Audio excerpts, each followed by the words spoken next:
Barry Keller, and Jane Daniels, for working extremely hard, not only to organize this Kiddush talk, but also to organize the Mother Work for Peace and the work that we have been doing, especially around gun violence. So they have been doing amazing work in our community. The three of them are here, and I just really, Judy, Barry, and Jane, thank you. Thank you very, very much. And I'm going to introduce Chaplain Clementina Chery, Tina Chery, who was here. So blessed to have you here for our whole worship this morning, and I hope I can welcome you soon in person here to worship with us here. When we worship in the sanctuary, we sing, we dance, we clap, we drum, and I couldn't give you that today, but give you a little bit of the sense, so next time in person. And I'll introduce Chaplain Tina Chery, and then I'll pass it to Barry Keller, who'll say a few words.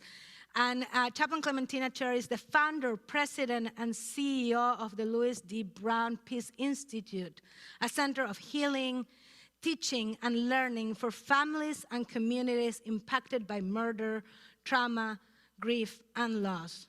Chery founded the Peace Institute in 1994 in Boston, Massachusetts, after the murder of her 15-year-old son, Louis.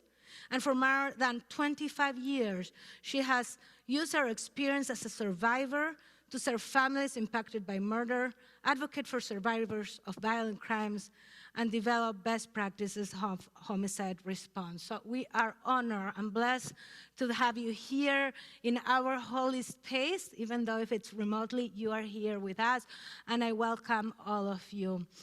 I'm going to invite Barry Keller to tell us a few words about this work that we're doing here at TBZ and the relationship between TBZ and the Peace Institute. Am I unmuted? Hi, Shabbat Shalom. Thank you all for staying or for coming in right now. I'm Barry Keller, and I've been helping to organize TBZ's participation in the Mother's Day Walk with Jane Daniels and Judy Sheckman for several years now. And we're honored to be a part of this Mother's Day Walk for Peace and partner with the Louis D. Brown Institute, Peace Institute. This is our third year of formally participating in the walk, and every year the support within TBZ has grown. The goals and values of the Peace Institute align beautifully with TBZ's, and we're delighted not only to be a part of the walk, but also to participate in the Institute's Interfaith Committee through Judy Sheckman. We're proud that TBZ members have stepped up to support this amazing organization. We're about to witness several videos that will give you more personal insight into the walk from people who have been a part of it for several years and are dedicated to the Peace Institute's mission. One of the videos is from our own board president, Sarah Smallover. After the videos, we'll be treated to an enlightening presentation from Tina and her staff, and then a Q&A afterwards. Thank you and enjoy.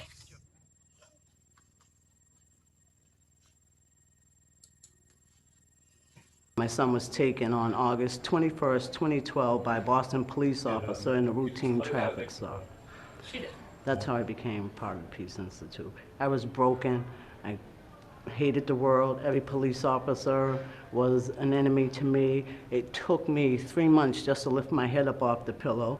I can stand up in front of someone and talk right now about my son. Before I couldn't do that. When I first came into the Peace Institute, I was on my knees crying. Psychologists couldn't talk to me. Nobody could talk to me. Any program that they put up, I took a part of. I did the mindful meditation.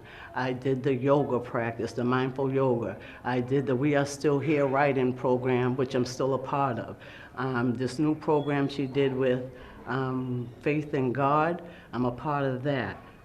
I think everything that she has done, I've become a part of, because it's a way for me to talk about my son. And so they gave me an avenue to talk. She strengthened me, because I couldn't stand up and say anything about a police officer in the beginning. It was just, I was a ball of mess. Couldn't get up, couldn't stand up, and they allowed me to stand up, to get some courage, to fight, to start my actual nonprofit. I started walking before my son was murdered, but then when he got murdered, it took more of a heartfelt situation for me. I'm here because I'm just tired of the senseless killings. I think everybody needs to come together, rebuild our communities, and everybody live in peace and harmony. That's all I'm looking for. Because when a crime happens, everybody immediately focus on the crime. There is collateral damage when a crime happens. You have, like when my son was murdered, my daughter was 8 years old, and my son took her everywhere, so that stopped a part of her life. That social outgoing little girl I used to have, once my son was gone, she withdrew. She stayed in the house. She don't have friends in Boston except for her family, and she goes to school in Lexington where she has friends. And so them being able to create programs for them to be able to talk about. My oldest daughter, her and my son were like this, she is now coming to the Peace Institute and a part of a program that I'm in, and she's never expressed how she felt. And so this gives her an avenue to talk about how she feels and strengthen her. So I think this extra money will help the collateral damage that no one thinks about, the mothers, the fathers, the siblings. My son didn't get a chance to have any kids, but some folks have kids, and this helps them. You don't want these kids to see that their loved one was taken, because then they'll have all this anger and this vengeance and they want to attack. So you have to put something in place to offset that, to nip it in the bud before it escalates.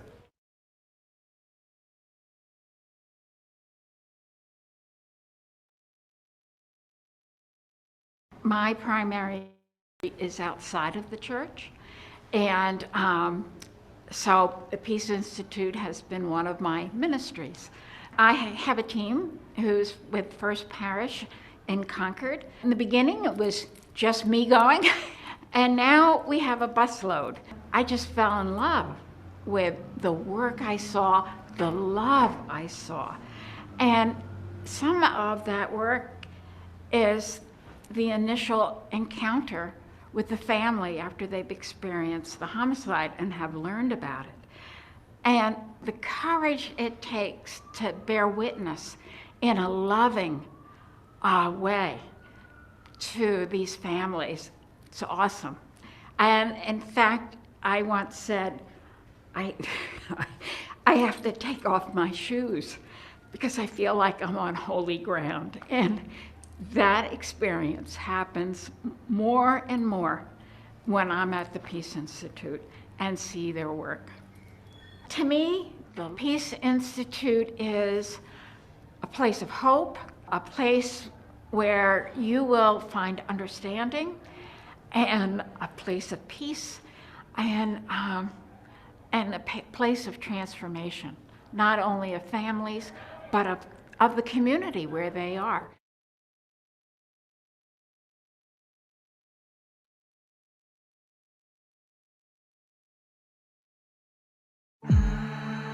I know of many that lost their son, daughter, brother or sister, mother or father. It never really hit home till I lost my own child. It doesn't matter who you are, everyone is being affected. The violence has to stop. We are survivors in the streets of Boston, walking together for a change. It started with pain, then it became so much more than that. Coming together to say we are here, our stories are not forgotten, we're not forgetting each other. I walk for my son, Robert Marquise Brewington Pringle. I see you, and I am here. Johnny Tykeem Davis III. I see you.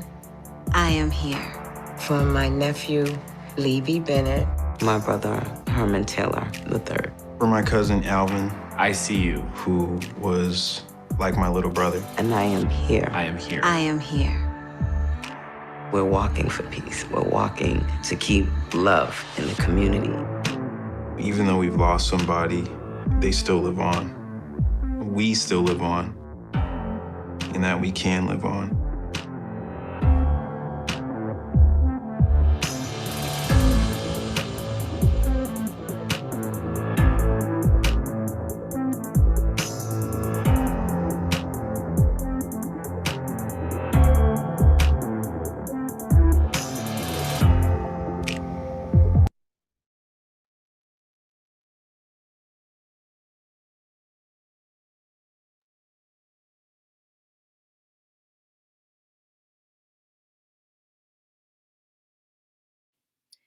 I'm Sarah Smollover, President of the Board of Temple Beth Zion in Brookline. I want to tell you why I walk in the Mother's Day Walk for Peace. I walk because I'm a mom. I first heard about the Mother's Day Walk for Peace about 6 years ago. My heart ached for those mothers who had suffered the devastating loss of a child due to violence. My family had not been directly touched by violence, but many families who lived just 3 miles away from me have been. So 6 years ago, I woke my children up on Mother's Day and said, I don't want breakfast in bed. What I want is for you to walk with me in the Mother's Day Walk for Peace. Together as a family, we walked and witnessed with compassion and love. We read each t-shirt memorializing family members, listened to stories, and found inspiration in the courage and resilience in the faces around us. I walk and support the Louis D. Brown Peace Institute because I'm a mom. As a mother and a Jew, I walk alongside them to honor their journeys towards healing themselves and their communities and the work for justice that they do every day. I'm thrilled that TBZ is partnering with the Louis D. Brown Peace Institute to bring healing to the victims and perpetrators of violence in our greater Boston community. Come, walk with us and support the Mother's Day Walk for Peace.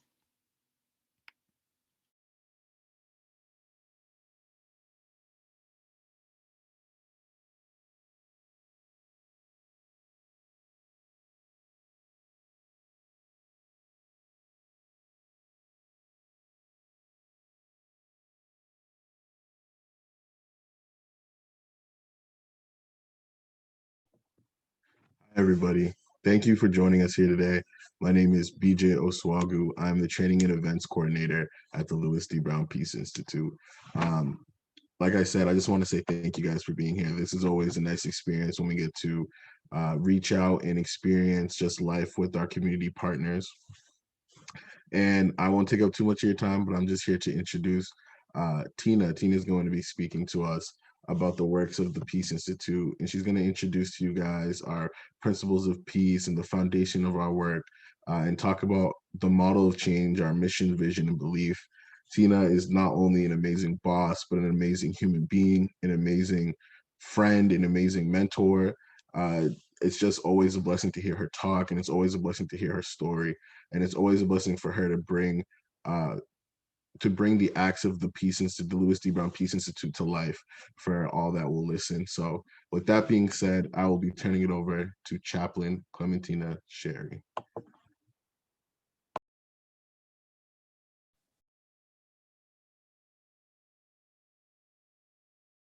Thank you. Don't know how you can see me, but can you guys hear me? Okay. Thank you so much. This amazing. I'm so filled. I'm so filled with joy. Just listening to the music, listening to the reading. Page 145, the soul of all that lives. And then that song, page 141, Alleluia.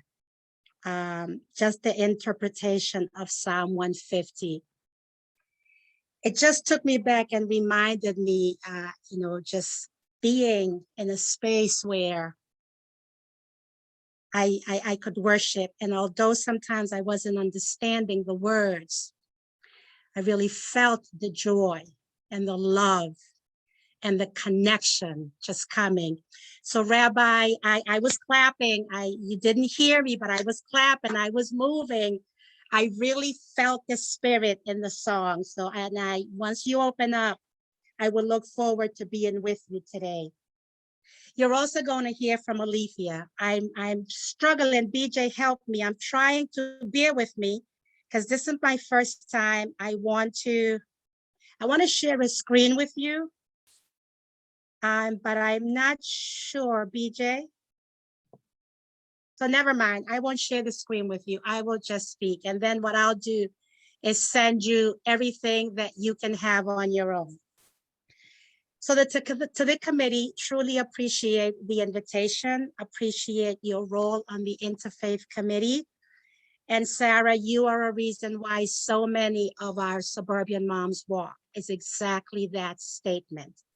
Telling our children, I don't want anything. What I do want is to be in solidarity with other mothers who are dealing with the worst of the worst, mothers on both sides of this thing called murder. I want to introduce you first, though I couldn't do this without introducing you to a young man named Lewis Brown. Lewis was 15 years old, an avid reader. He was caring and compassionate. Lewis had a long-term dream of being the first Black president of the United States. But he was also concerned that if things didn't change by the time he got into the White House, his friends would either be dead, addicted to drugs, or in jail. And then they would have to rely on the same old blood, us, the adults. We say one thing and we do something different. When good things happen, every leader, every religious leader, every community leader, every politician takes the credit. When something bad happens, every young person will then get to blame. He was an avid reader. He was caring and compassionate. He believed that all young people deserve to be treated with dignity and compassion. And if true peace is to be achieved, it would be up to his generation, regardless of which side of the streets they come from. Lewis always wanted you to see him and not judge him because of the hoodies that he wore, the baggy pants that he wore, but to really, his main statement was work smart, not hard, do the best you can and not what others expect to see. Lewis was caught in the crossfire 28 years ago, December 20th, 5 days before Christmas.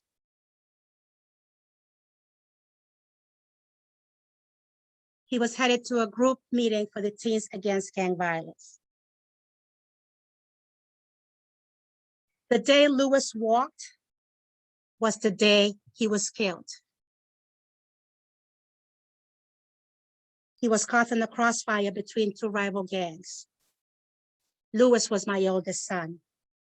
As we all hear and continue to hear the media, the narrative was, the assumptions were, a drug deal gone bad. He was known to the police. Once they realized that Lewis was a good kid, that he came from a two-parent home, had dreams, goals, and visions, and the narrative changed. Yet, statements were still out there, I guess trying to make me feel better. Sorry for your loss. Unfortunately, these things happen in these communities. Sorry for your loss. Unfortunately, he was in the wrong place at the wrong time. Those statements, although hurtful, I realized that those were statements that I made before my son was killed.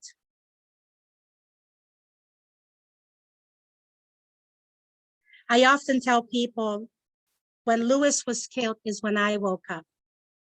I lived the American dream.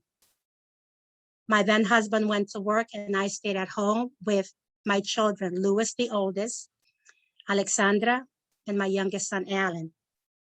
My friends would make fun of me and they would call me an inner city wannabe suburban mom who looks like me in the urban settings and stays at home. I wanted when Lewis came home from school that he came home to a warm body and a hot meal. We wanted for nothing after the narrative changed. But then as a parent, I needed to know who could raise a child that could kill. Doris was a mother just like me who tried her best to raise her son, Charles.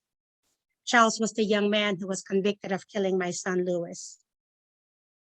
I saw Doris's shame and I felt her pain.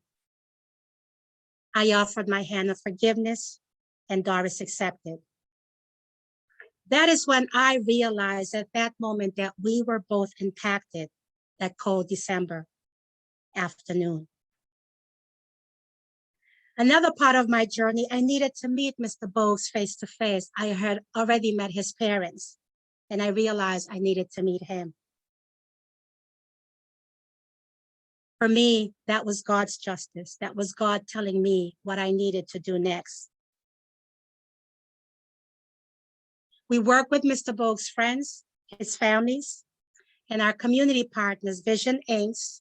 and Span Inc., to create a reentry plan for Mr. Bogues upon his parole, but a plan that was achievable and realistic, and it included family engagement and community support. I want to let you know that when Charles Bogues came up for parole, I did not oppose his parole. He is out doing well, and he is a part of the Louis D. Brown Peace Institute. Next, BJ. So I just want to share with you the work of the Peace Institute and our foundation. So Louis is killed. What do you do? What are you called to do? This, I feel, is what I was called to do. The Peace Institute sits on a solid foundation that is built upon peace. Peace in the beginning, peace in the middle, peace in the end. 7 days a week, 24 hours a day, 365 days out of the year. Our mission is to serve as a center of healing, teaching, and learning for families and communities impacted by murder, trauma, grief, and loss. We have a huge vision to create and sustain an environment where all families can live in peace and all people are valued. We believe that families impacted by murder deserve to be treated with dignity and compassion, regardless of the circumstances. But how do we achieve this work? With 3 goals.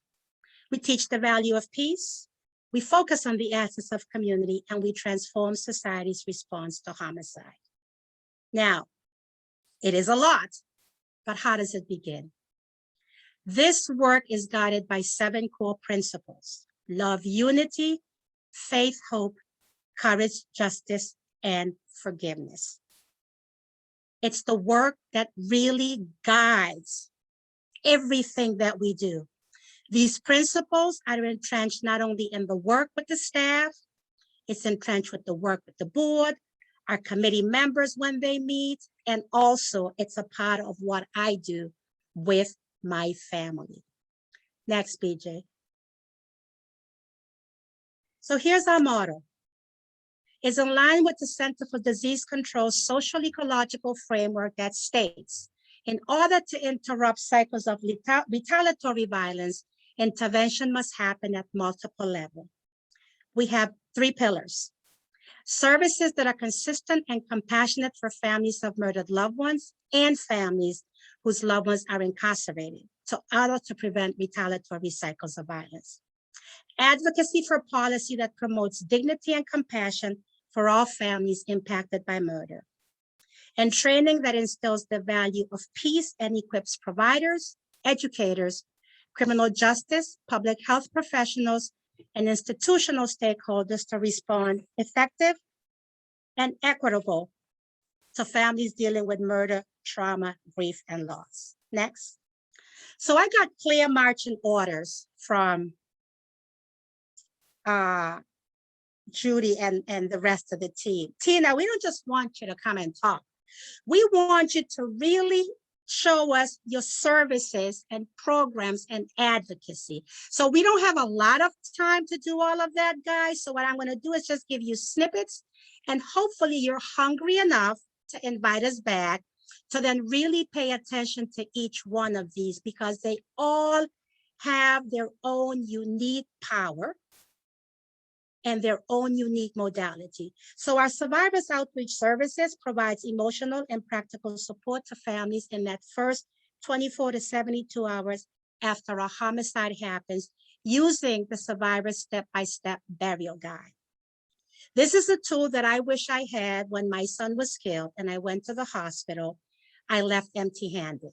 Right now, Boston Medical, Brigham and Women, Beth Israel Deaconess, Mass General Hospital, they all have the burial guide. So when a family goes in, a victim goes in upon their demise, that family doesn't leave empty-handed.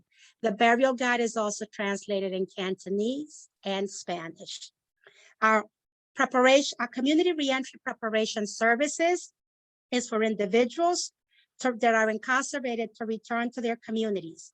The resources also support them and their families through the healing process and work with our reentry partners so that they, the men and their families, succeed, that we don't get to meet them on the other side if they end up killing someone or they end up dead themselves. Our holistic healing workshop provides a holistic approach to healing.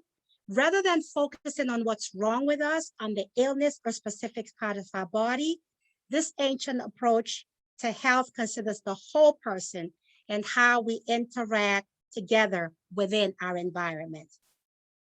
Now, the Healing and Recovery is a support group for anyone grieving the death of a loved one, not only by murder, also by overdose and suicide.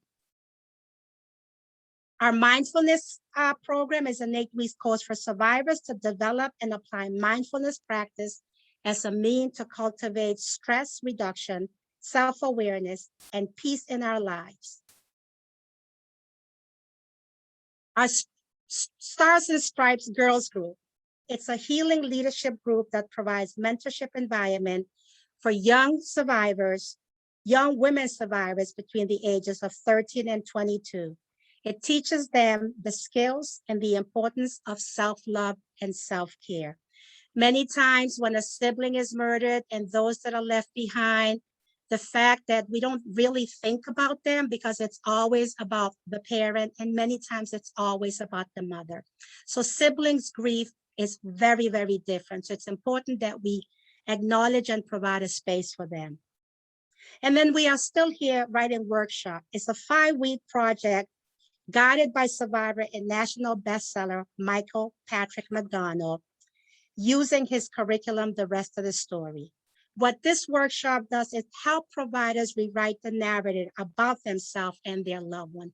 Everybody wants to write the narrative about what it is like to be a survivor, the anger, the hate, the thirst for revenge. Never again. We are somebody before and we are somebody after. Next.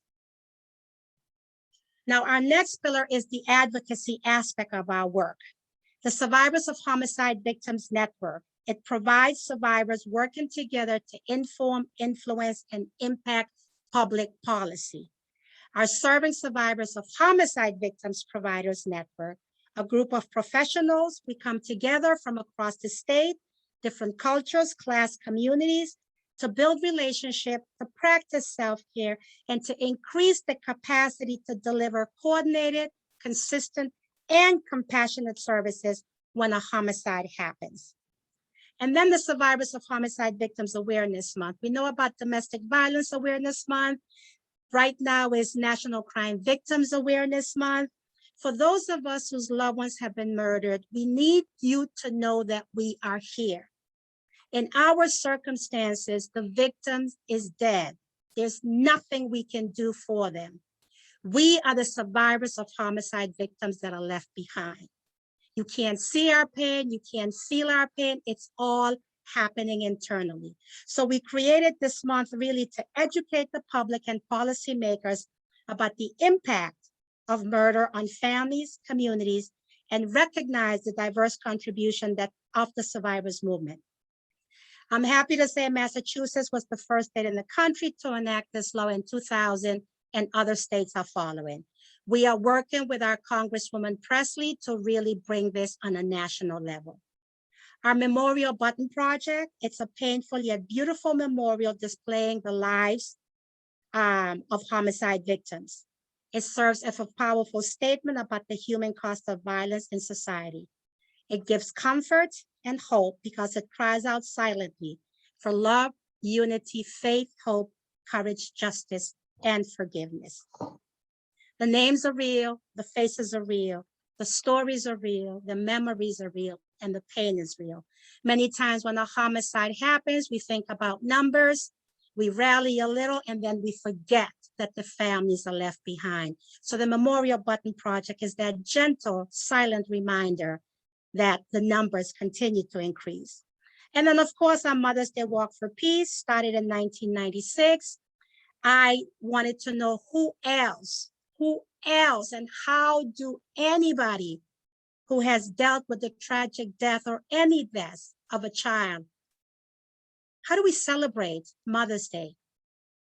How do we grieve for the child that we don't have? And how do we celebrate with the children that we have? So the Mother's Day Walk for Peace was birthed. And our last pillar is our training component. This again, I'm going to say, is the next phase of our work. We are not looking to recreate many peace institutes across the city. People are doing amazing work. What we want to do is transfer our knowledge and equip institutional stakeholders to respond effective and equitable. So this is one of the ways we transform society's response to homicide and teach the value of peace and focus on the assets of our community. Our best practice for serving survivors of homicide victims is an in-depth look as to how providers can use the Survivors Burial and Resource Guide to support families step-by-step after the murder. That begins with the death notification, through funeral preparation, through court proceedings, ongoing healing, and that dreaded parole and probation process that nobody talks about. Then our piecing it together. Training for our white allies to deepen your commitment to peacemaking and gain skills to address racism and violence in your own community. You'll hear just a little bit more about that from Alicia. Our Peace from Within is a 7-week course for incarcerated people to learn the foundations of living a peaceful life. It's not about reconciliation with the victim's family. It's about doing their own internal work while they're incarcerated, so when they come out, they again can continue to know that peace starts from within. Now, peace play in urban settings. This is another one of my modalities. This is another one of a tool that I was introduced by one of my spiritual advisors, Reverend Michelle Walsh. It was adopted by Santre Wordplay as taught by Dr. Gisela Di Domenico. Peace play in urban setting is a healing technique for individuals and families and communities. These techniques invite us to create a concrete word to the feelings and emotions that we may not have language to by creating scenes using miniatures and figures in a trade. This modality, what I will say to you guys, has truly helped me in my healing process. That one, I did not attempt to end my life, and I did not attempt to end the life of my living children, because there was no one culturally appropriate to deal with me in my grieving process. I'm a Black Latina, and this traditional counseling was not for me. So I used this modality that's predominantly for white people. I was able to adapt it to the Peace Institute that is culturally relevant for us. And then our peace curricula, it's really, again, it's social emotional learning experiences developed for elementary, middle, and high school level.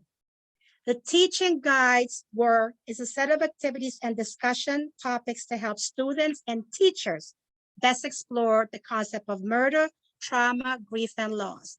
Our curriculum was the first in the country that included the teaching of loss and grief as part of our children's social skills. The next piece is one of my personal, and I'm going to say they're all personal, but this one is truly my, it's the first time I'm really presenting on this to anyone outside of the work that we do. But the Peace of God project was it's something that I use as part of my ministry, my companionship with individual survivors. I'm really claiming it right now. It's not about religion. It is about that intimate and personal relationship with God. Once we seek, we receive, and we experience the peace of God that surpasses human understanding. This was a project was funded by St. Cecilia's Church. They had some funds to give, and we said, why not? Let's do this. And so we want to bring this out more into the community. And then our Leadership Academy. Our Leadership Academy, again, are a series of workshops that are separate track for families of homicide victims and families of those whose loved ones are incarcerated. They focus on how to navigate the criminal justice system, access needed resources, and advocate for self and for community. So even within the peace curriculum, we have the Peace Zone where we work with Harvard School of Public Health. These guides are there for free for anyone who's within elementary school from kindergarten through the 5th grade. And then our Pathways to Peace, again, you can go online and get those for free. Next, BJ. So that's the work that we do. These are numbers. Why am I showing you numbers? This is where I really want to invite all of us. When we talk about gun violence and when we talk about homicide, nationally, right now, there are about 15,000 homicides a year.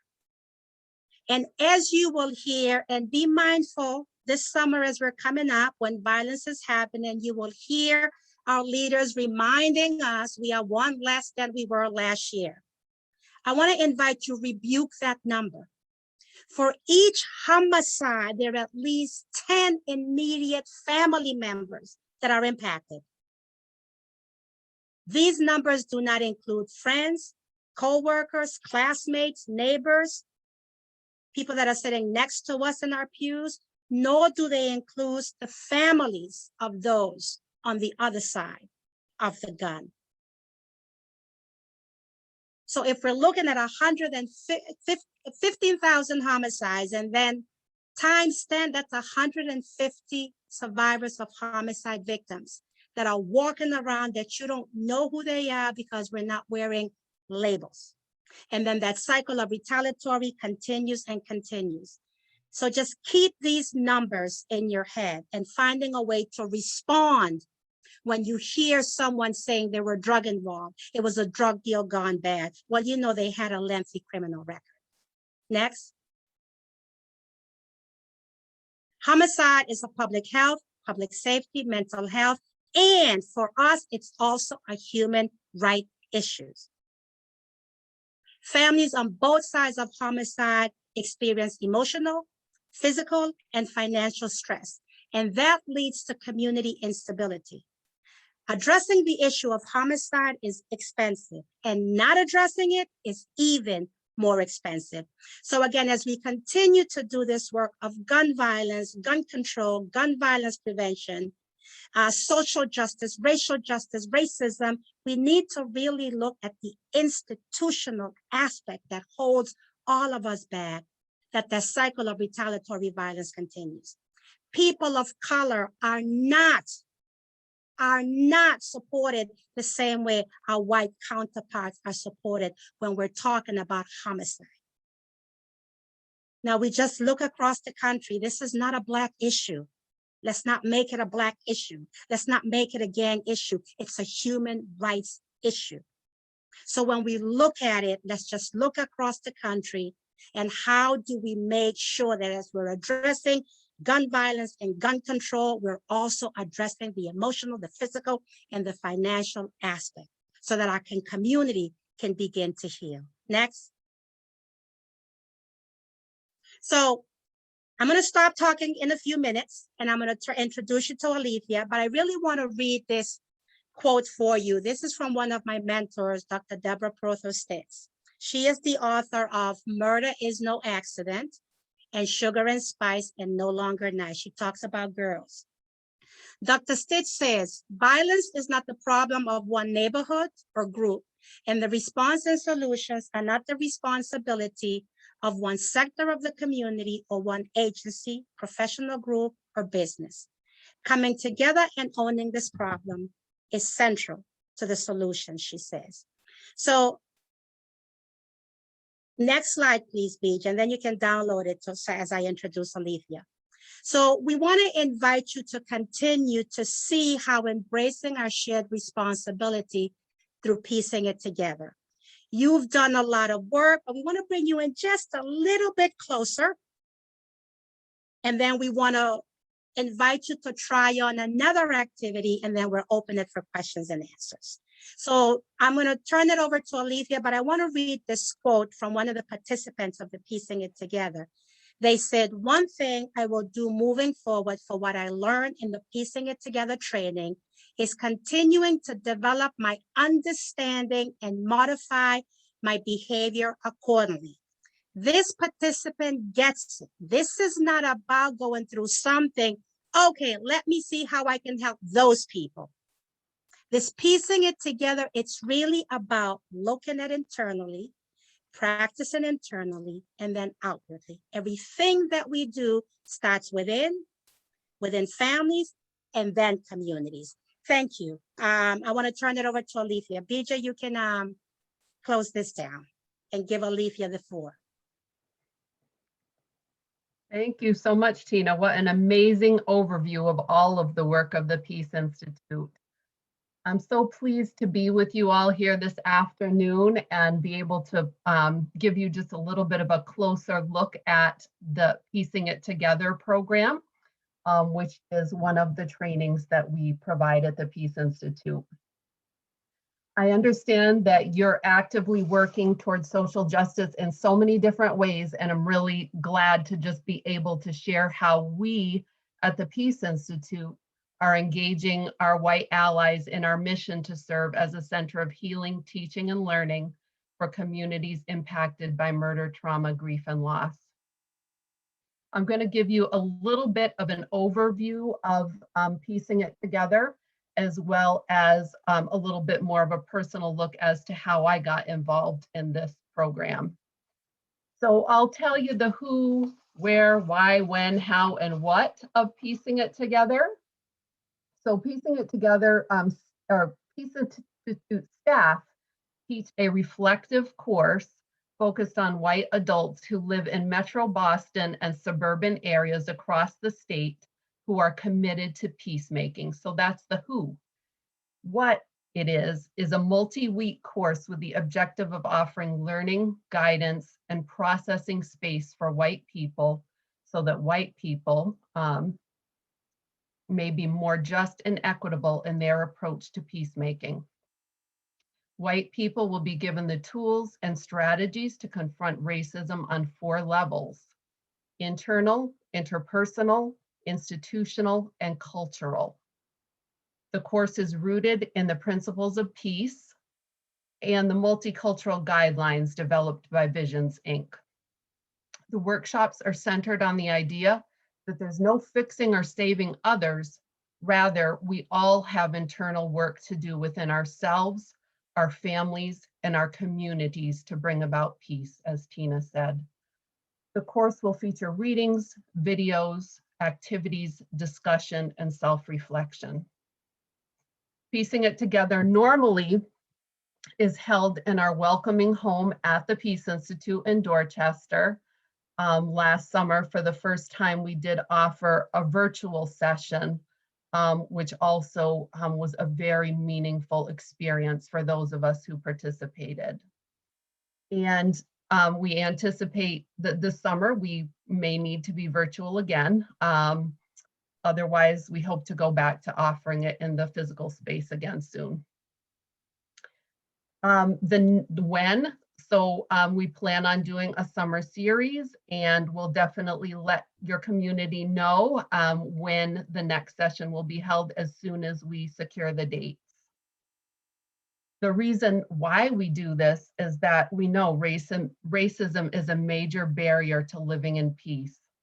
The Peace Institute is calling on white people to address the stigmas and stereotypes we hold about violence in urban communities of color.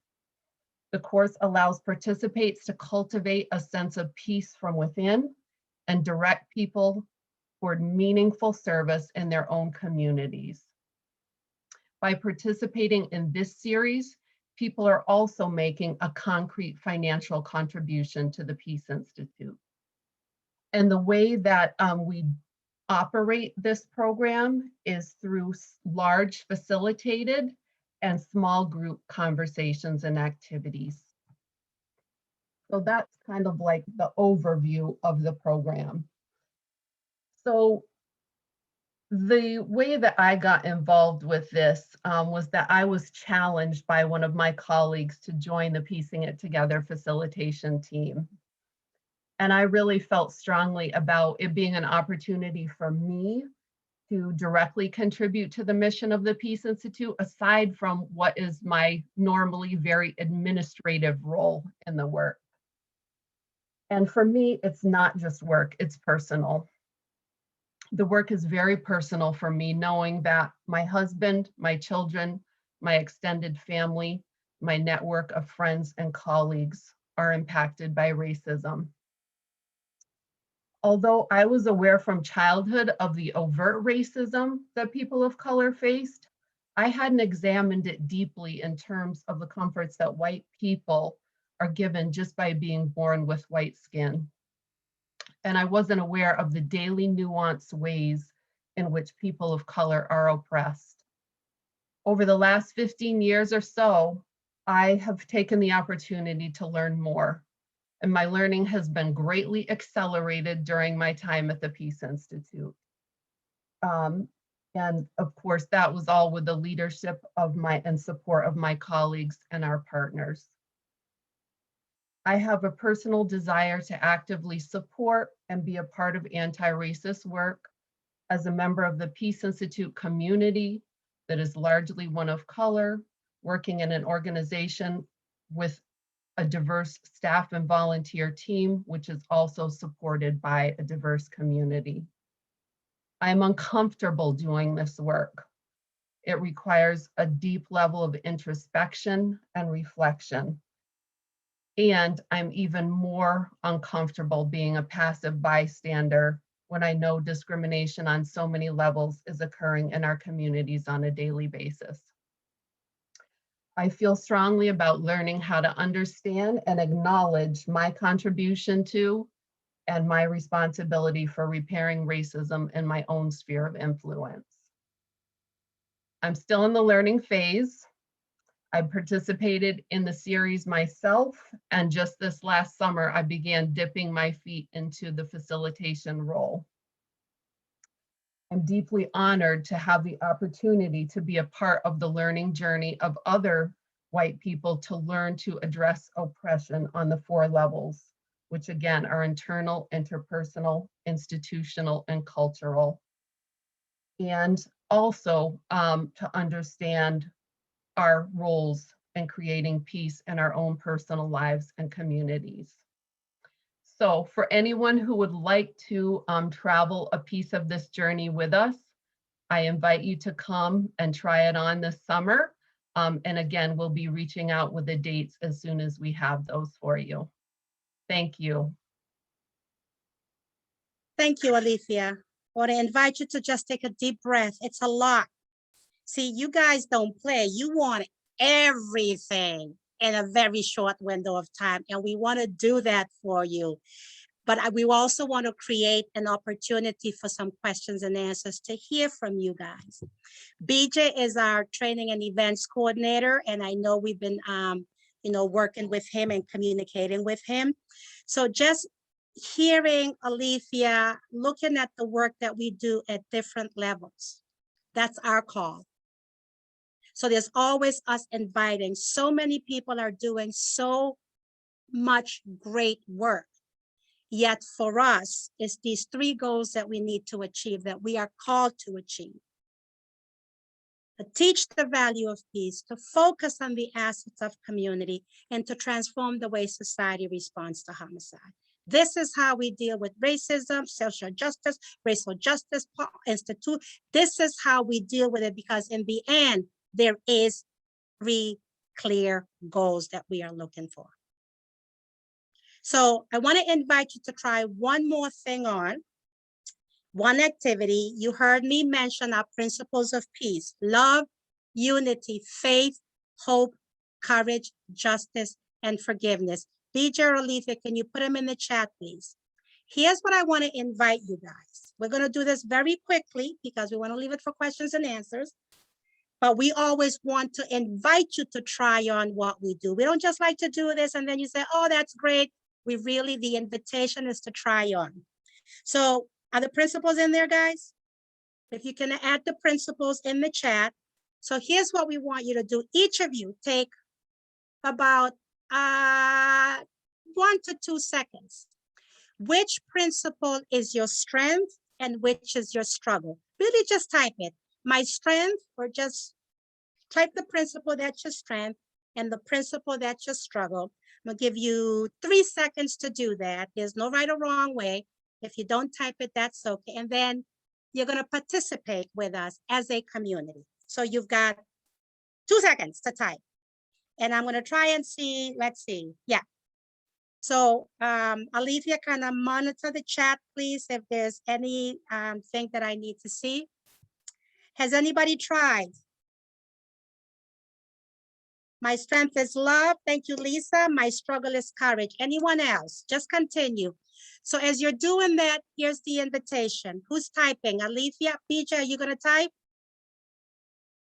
Alethea, you check the chat. BJ, you type. Okay. Strength is justness, weakness is hope. I want to invite you to change weakness to struggle. Because see, weakness sounds like, I'm so weak, but you know, strength and struggle, they go hand in hand. It's a both and. So here's the invitation. Lisa, because you were the first, we're going to start with that. We're going to focus on I am. I am, for me, I am a 2 most important word that has helped me to be the architect of my own inner healing, to move forward.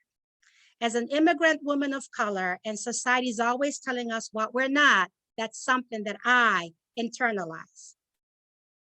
I grew up, after I surrendered to God, I realized I am a child of God.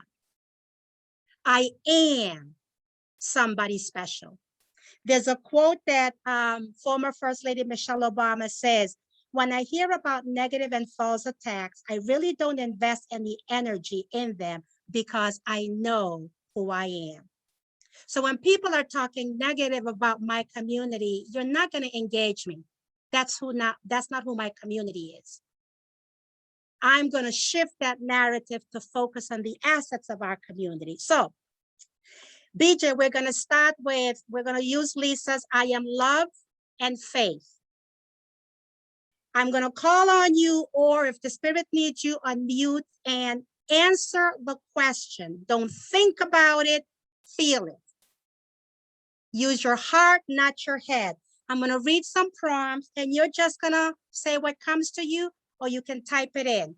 First one, I hear. What do you hear? A call. A call. BJ, you got it? I hear a call. I see. What do you see? Profound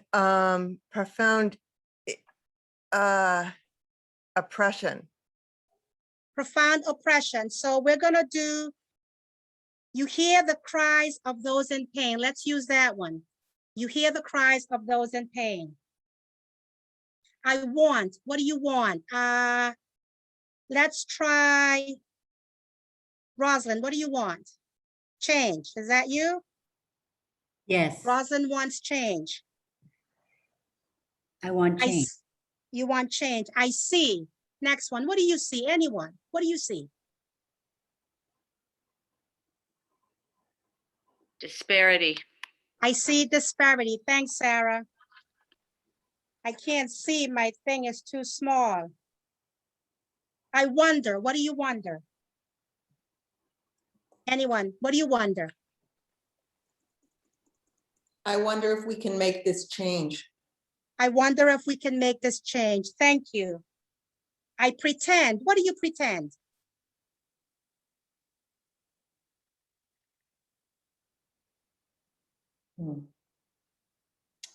To be strong. I pretend to be strong. Thank you.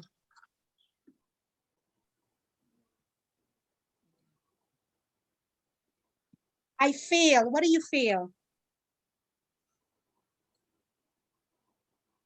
I feel like there's always more to do. I feel like there's always more to do. Myrna, I'm going to come to you next. Then I touch. What do you touch? I touch my heart in others' hearts. I touch my heart and others' hearts. Thank you. I worry. Who's there? Worry about endurance. I worry about endurance. Thanks, Judy. I cry. Why do you cry? Who can answer that?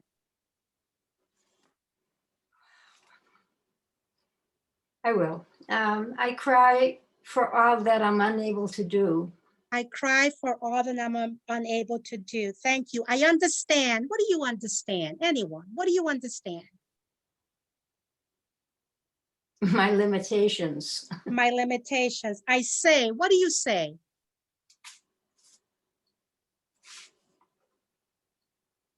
Let's get to work. Let's get to work. I dream. What do you dream? Feel, don't think. If you're thinking, you're trying too hard to come up with the right answers. Feel it. Let your heart speak. What do you think? What do you dream? Safe world. I try. What do you try? I try to do better. I try to do better. Thank you. BJ, tabulate. Before we read, I'm going to turn it over to BJ. How did that feel answering those questions? How did it feel? Beautiful. It felt beautiful. Anyone else? How did it feel? Activating. Activating. Anyone else? One more. Liberating. Liberating. Say more about liberating. What's liberating about it? It opens up all of the portals. Ah. Amen. It opens up all the portals when we just let our hearts speak. So this is one of those activities as part of one of our services and programs that we do at Plymouth County Correctional Facilities, where the men in prison do their own I am. And it's the first time that they have the opportunity to go through, to feel, to hear, to taste, to touch, to see, to dream, to cry, to hope. So we did this as a community.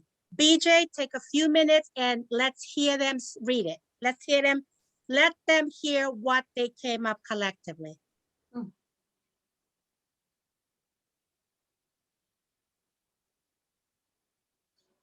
Okay. BJ? Yep. I am loving courage. I hear a call and I see the cries of those in pain. I see the disparity and I wonder if I can make this change.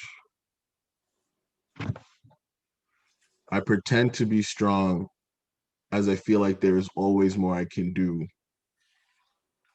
I touch my hearts and others' hearts as I worry about my endurance. I am loving courage. As I cry for all I'm unable to do, I understand my limitations. I say, let's get to work because I dream for a safe world. I try to do better. I am loving courage.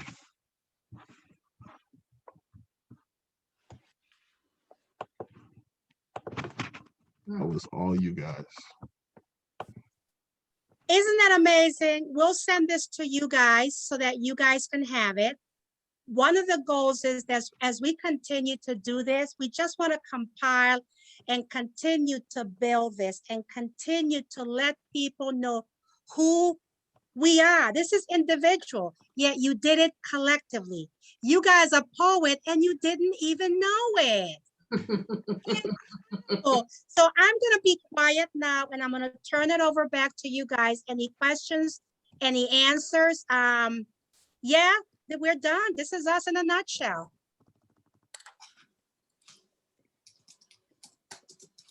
Lisa, am I turning it over to you, Rabbi? I'll take it. I'll take it. Thank you so much. Thank you so much. Wow.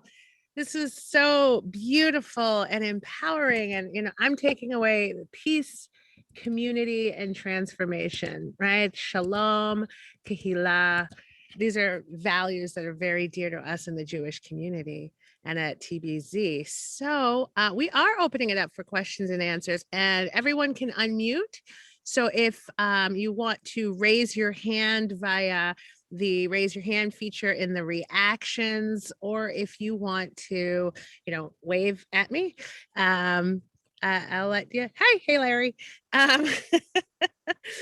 We can have a conversation that way. So who has a question? Well, there's one. How do the members of the community services find you?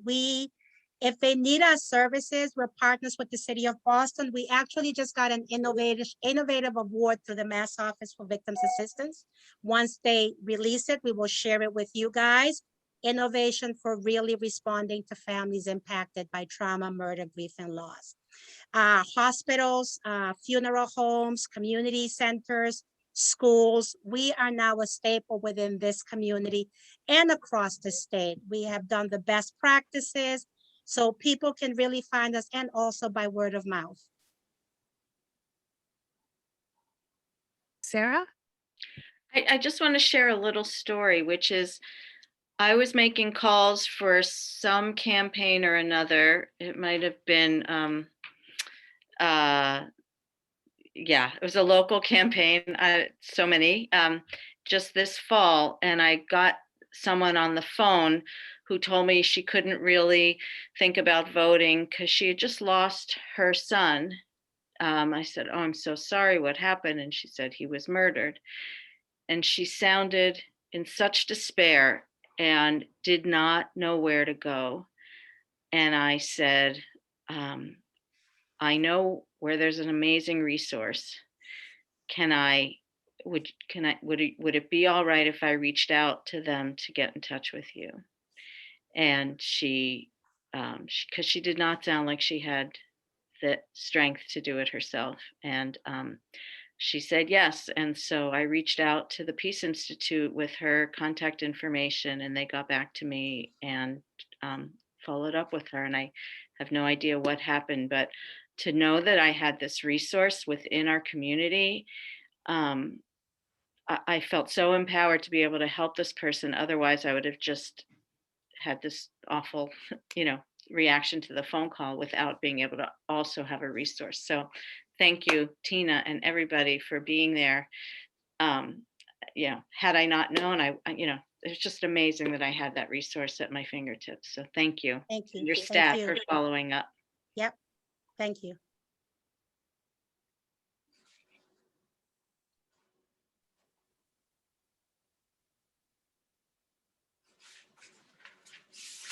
Anyone else? We know there are gazillions of questions. We know that. Anything else? Or you're just soaking it in? We can soak it in, but come on, we got work to do, because you guys, if you don't have questions, and I'm going to say, how you doing on your fundraising? As of yesterday, you guys are at 56% of your goal as of yesterday.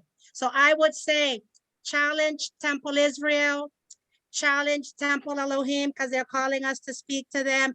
Challenge other temples, or challenge the Unitarian Universalists. Challenge.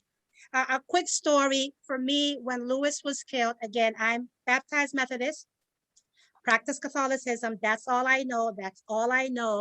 I enjoy a good revival, and I found joy at Temple Avodah 15 years ago. Being in service with you guys today reminded me of walking in that temple, not understanding what they were saying, couldn't read the books. There was this sense of joy. I really knew what joy felt like. Not happiness, joy.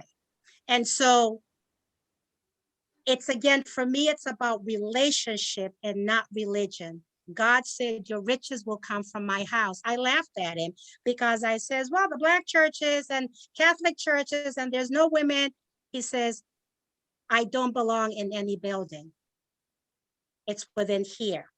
So Sarah, the fact that, again, you knew too, you didn't have to do the work, but you know where the resources are and the courage for you to share that. You could have shut her down because you didn't have the answer. So for us is The multi-faith community and the survivors community are the two pillars that keep us moving forward, because many of us belong to different faith traditions. If it wasn't for my priest, I kissed the ground that the late Father Bonnieu walks on, I don't think I would have been here, because he didn't force me to trust God, forgive. He acted as a companion to me until I found the peace of God. He didn't hammer it over my head. It was my own journey. So the fact that we are here with you guys, the fact that we're being in relationship and we're being called, it is about bringing the peace of God to a world that needs it. And there are more of us that are doing good, but we tend to promote what's wrong. How do we continue to promote the goodness and the peace as to who we are in here? So I just wanted to say that the walk for peace is the one that really binds us together and brings us together, because we're in community together.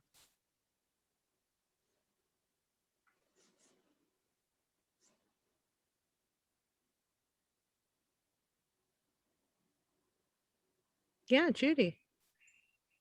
Tina, thank you for that little punching reminder, because I think if we really are going to find the endurance and the strength and the hope and courage, it is in community, and it is interfaith, intercultural, everything.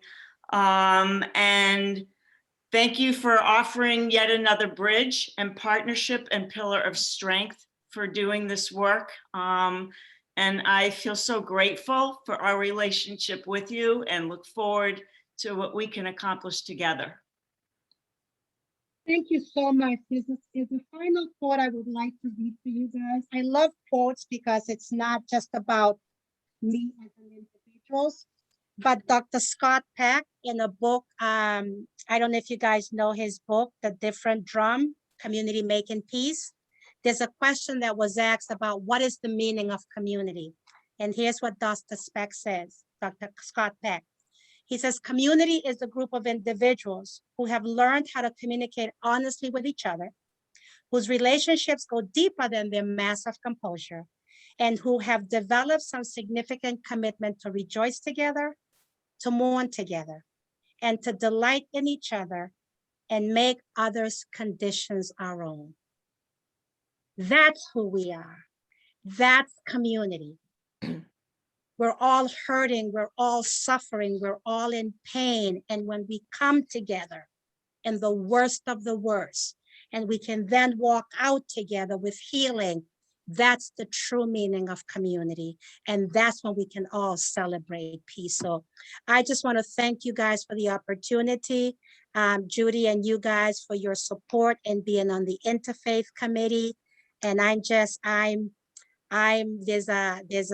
a sense of power and joy and peace that I'm walking away with today. Thank you so much. Thank you. Thank you so much. So I put a question in the chat for everyone so that we leave on a hopeful note. What is something that you are feeling hopeful about today and after this talk? And while you're putting things into the chat, I just want to let you know what you will be receiving shortly, or, not shortly, next week after Shabbat. You will be receiving a flyer with the information to connect to the resources that we looked at today. You can find out more about the Peace Institute here. It'll take you to their website.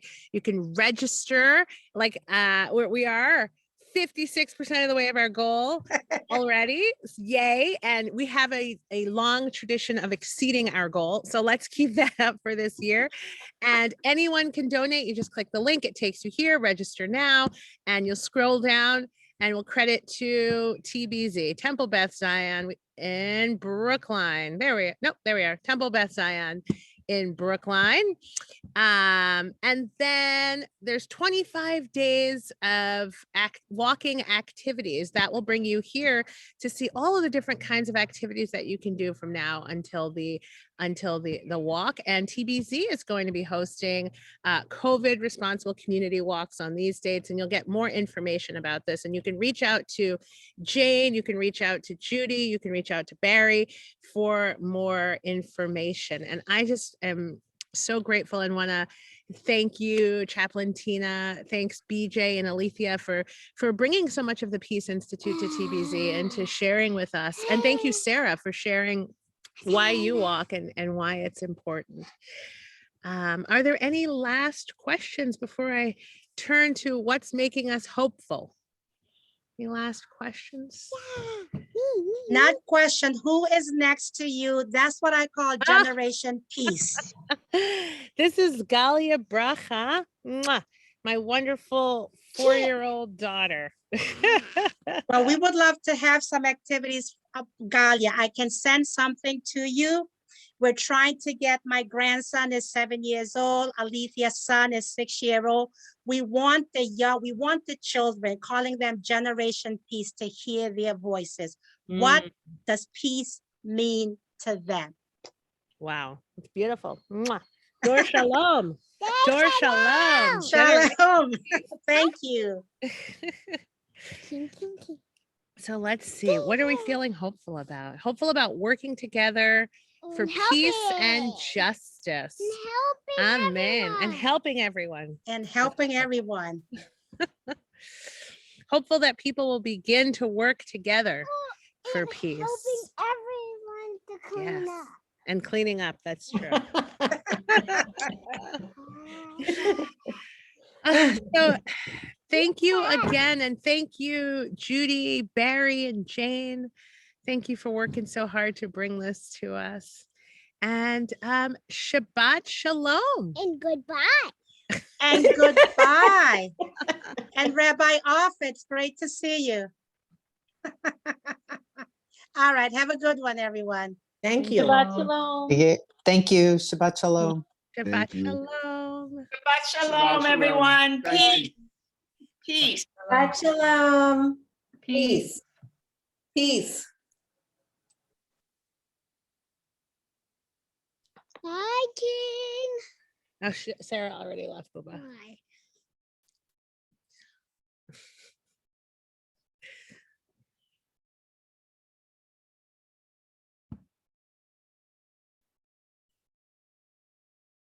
Zoom?